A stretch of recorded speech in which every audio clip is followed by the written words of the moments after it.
You know that feeling when your carefully laid plans just seem to dissolve overnight almost. Yeah. Like you had this whole picture of where you'd be, right?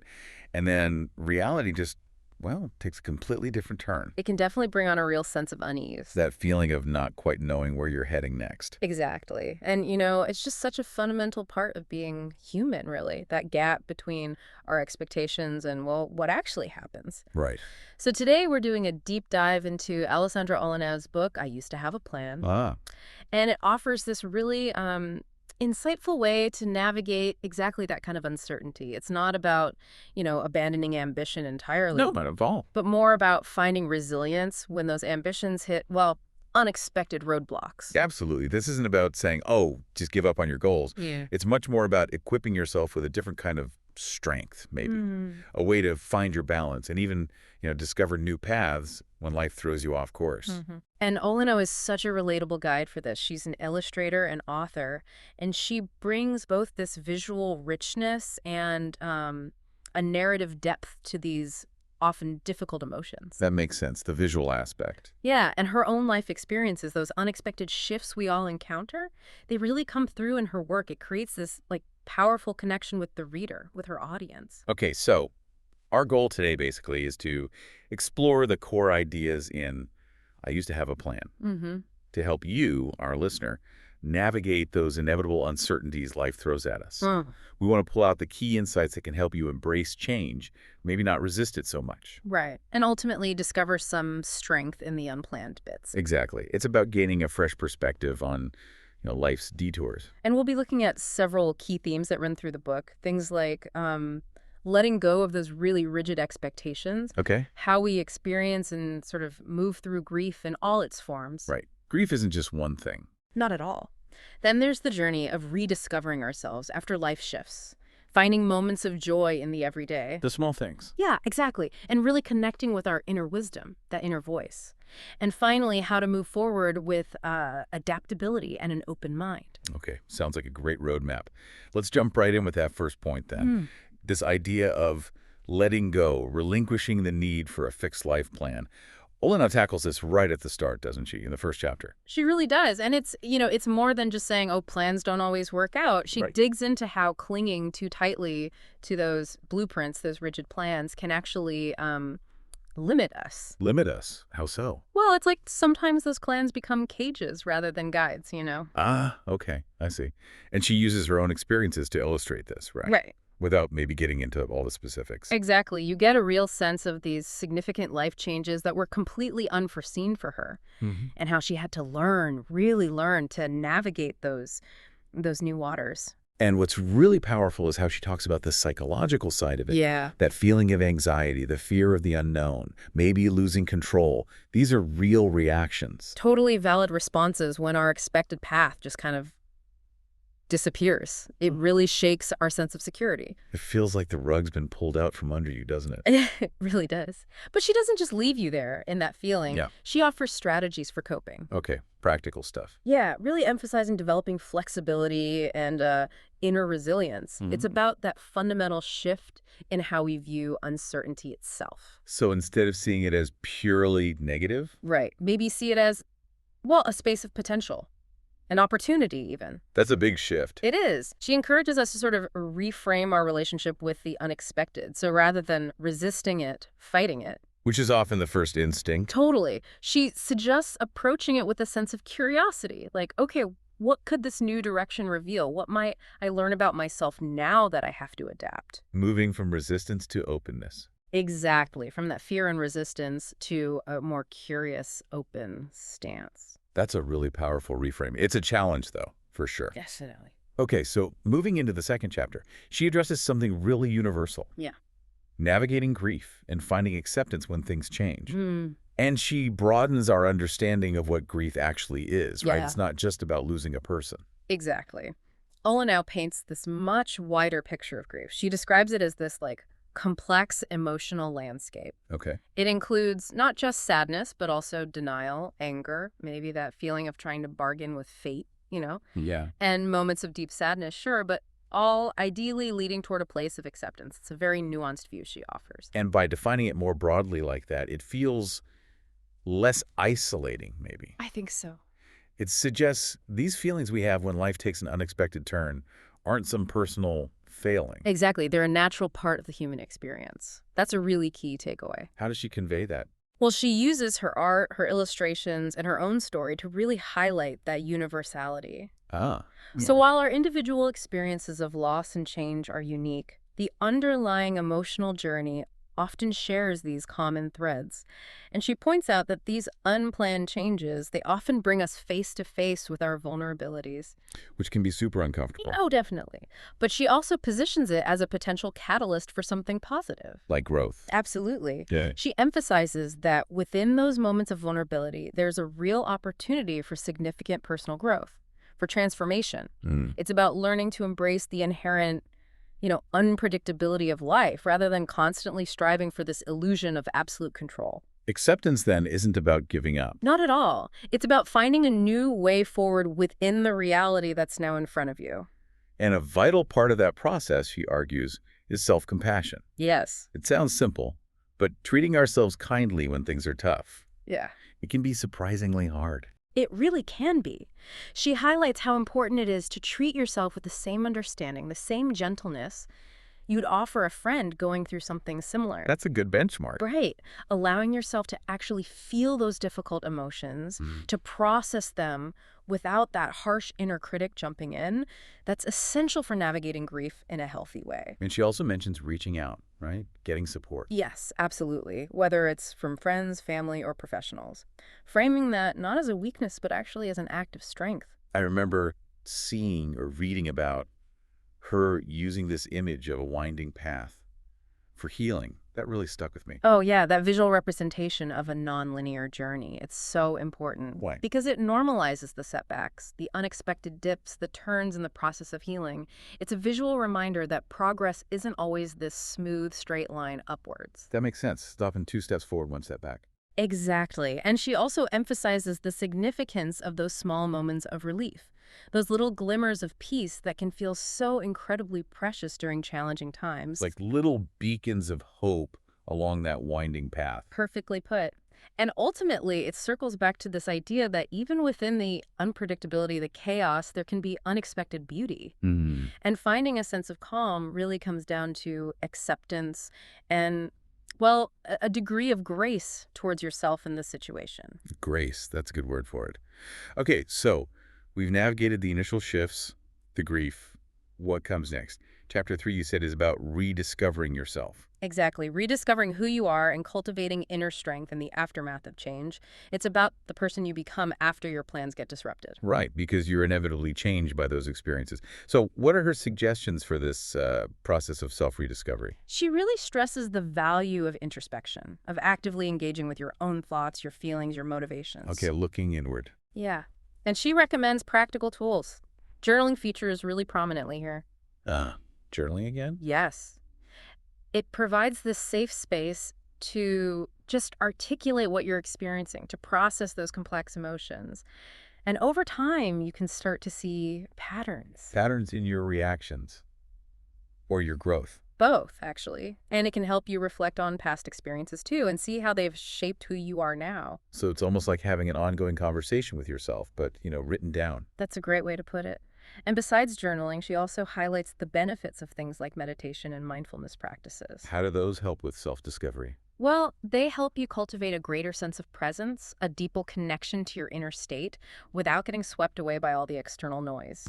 It's about building that internal resilience by fostering a more grounded, centered state of mind. You start to notice more about yourself when you quiet things down. And it's not purely internal work, is it? She also talks about, physical well-being. Oh, absolutely. Self-care routines are vital, whether that's physical activity, which has huge benefits for mental health, too, right? Definitely. Or engaging in hobbies, things that bring you genuine pleasure and a sense of fulfillment. It's about actively nurturing yourself and reconnecting with what makes you feel whole. Makes sense. And one other thing she underscores is reflecting on your inherent strengths, acknowledging the qualities that have actually helped you navigate difficulties in the past. So remembering times you were resilient before. Exactly. It's about recognizing your own track record of getting through tough stuff, building on that. It's like building a mental inventory of your own capabilities. That feels quite empowering. It really is. Okay, so chapter 4 then shifts focus. Finding joy and beauty in the present moment. This feels important because it's so easy to get stuck, right? Stuck in what was or worried about what might be. That's the absolute core of it. Olanow beautifully encourages us to find that sense of wonder in the ordinary, everyday aspects of our lives. The mundane stuff. Yeah. In a world that often feels chaotic and overwhelming, she reminds us of the transformative power of simply being present, right here, right now. How does she illustrate that? She shares these lovely, almost fleeting moments, like a quiet walk, the feeling of sun on your skin, the sound of leaves rustling, and highlights the real joy that can be found in them if we just pay attention. It's a good nudge to just slow down. Appreciate the little things. Definitely. And she even offers a specific technique for this, the 5-4-3-2-1 grounding exercise. Have you heard of that? I think so, but refresh my memory. How does it work? Sure. It's a simple but really effective mindfulness technique. It's designed to anchor you in the present moment by engaging your senses. Okay. So you intentionally identify 5 things you can see around you, then 4 things you can physically touch, 3 things you can hear, 2 things you can smell, and finally 1 thing you can taste. Ah, right. So it pulls you out of your head and into your physical surroundings. Exactly. It's a way to deliberately shift your focus away from those anxious, racing thoughts and toward the tangible reality of your immediate environment. It can be incredibly helpful for reducing anxiety and just fostering a sense of appreciation for the now. That sounds like a really practical tool for those moments when your mind is just spinning. It really is. And she also talks about the practice of gratitude journaling again. Right. Focusing on what you're thankful for. Exactly. Just taking a few moments each day to actively acknowledge the things you're grateful for, even the seemingly tiny things, can really reshape your overall perspective over time. How so? Well, it cultivates this deeper appreciation for simple pleasures and just contributes to a more joyful state of being generally. It's that ongoing shift in mindset again, isn't it? Mm-hmm. Consciously choosing to move away from dwelling on the past or worrying about the future, and instead actively appreciating what's right here. Yeah. And her thoughtful quotes and her illustrations, they serve as these gentle, beautiful reminders to just pause and savor the present. Like little anchors in the now. Exactly. Beautiful anchors.